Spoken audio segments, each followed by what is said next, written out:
Madam Speaker, I thank Honorable Tongoyo, the chair.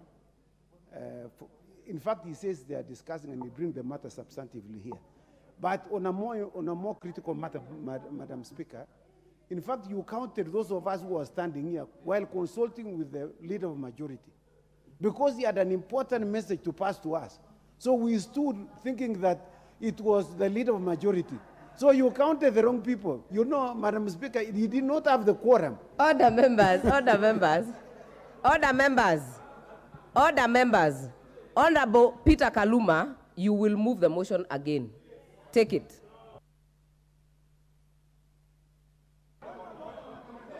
You will move the motion.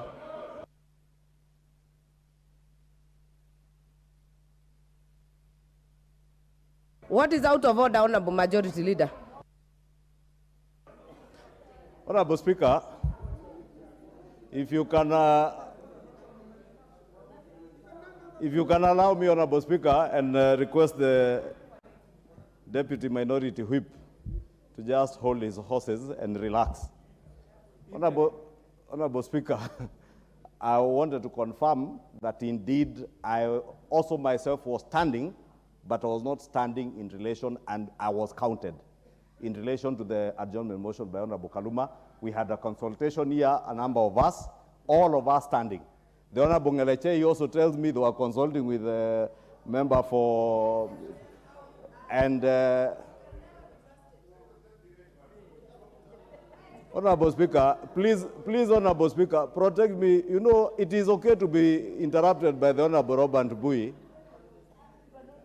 but not this lady from Busia. Honorable Majority Leader, Majority Leader, you have no right whatsoever. I don't want to go there, Honorable Speaker. No, Majority Leader, it is not this lady. It is the member for Busia. The Honorable member Omanyo for Busia, who has a penchant for shouting in the House instead of engaging in meaningful debate. And you know, Honorable Speaker, when you are elected as an honorable member, you must carry yourself with honor, with dignity. You don't come to this chamber to shout, Honorable Speaker. You use more of what you have, the capacity you have to debate. But Honorable Speaker, I was saying, we actually were counted in a vote that you are not supposed to be counted in, and therefore that is absolutely out of order. And I would want to support what you are saying. The Honorable Kaluma can move his motion again. Those who want to support him, like Honorable Pio and I, like Honorable Robert Mbui, can support him. Those like myself who believe, Honorable Speaker. You have made your point. I have heard from Honorable Chepkonga. The Honorable Chair of the committee Honorable Majority has also Leader pointed out something very important. Honorable Majority Leader. That matter is active before a Honorable committee Majority that Kaluma Leader, sits in. Your time is up. You have made your point. I have heard Honorable Chepkonga. I have heard the chair of the committee where the member